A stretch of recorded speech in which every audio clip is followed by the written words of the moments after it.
Hi hello నమస్తే friends, నేను మీ స్వాతి శ్రీనివాస్. ఈరోజు చల్లని ఐస్ క్రీమ్ ఏ విధంగా తయారు చేయాలో తెలుసుకుందాం.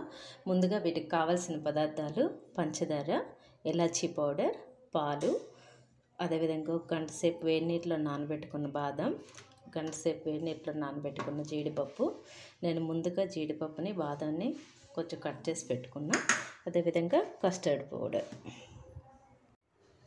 ముందుగా కళాయి పెట్టి వీటిలో పాలు వేసుకుందాం. ఇవి మరగబెట్టిన పాలు, కానీ బాగా చిక్కగా మరగాలి. ఇవి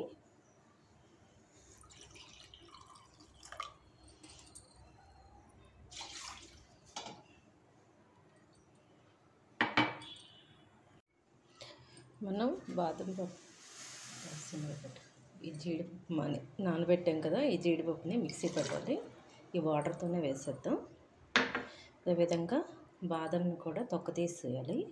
వేడి నీటిలో నానబెట్టింది చాలా తొందరగానే వచ్చేస్తుంది తొక్క.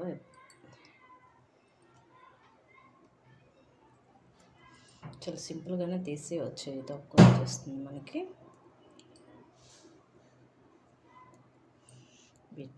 వీటిని కూడా మనం మిక్సీ పట్టేద్దాం.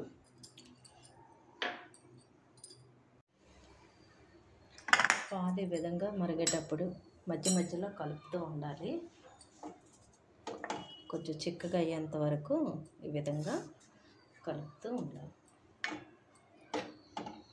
మిగడ కట్టకుండా చూసుకోవాలి, అదేవిధంగా అడుగంటకుండా కూడా చూసుకోవాలి. నేను ఈ విధంగా జీడిపప్పుని బాదం పప్పుని మరీ మెత్తటి పేస్ట్గా కాకుండా కొంచెం బరగ్గా పేస్ట్ చేసుకోవాలి. కస్టర్డ్ పౌడర్ 2 స్పూన్స్ తీసుకున్నాను. వీటిని మనం పాలతో కలుపుకుందాం. కస్టర్డ్ పౌడర్ని ఈ విధంగా మనం పాలేసి నీట్గా ఉండలు లేకుండా కలుపుకోవాలి.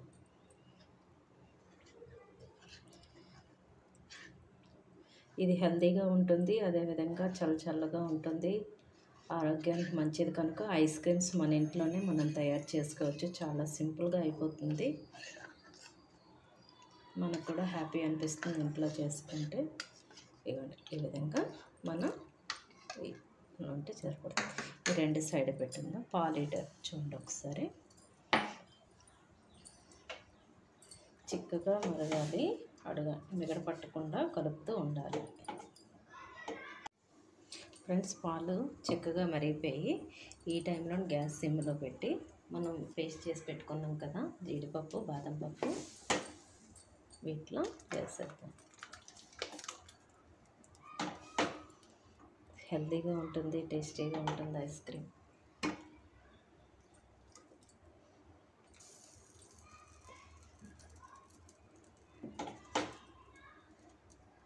ఇది కొంచెం ఉడికాక అప్పుడు కస్టర్డ్ పౌడర్ను మనం ఇందులో వేద్దాం.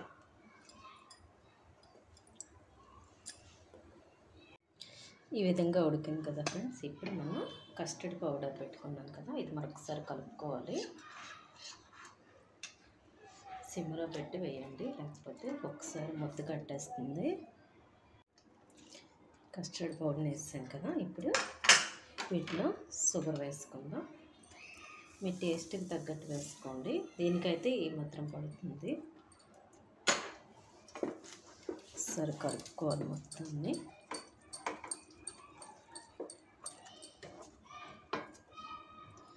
చివరిగా ఇలాచీ పౌడర్ కూడా మనం వేసుకుందాం.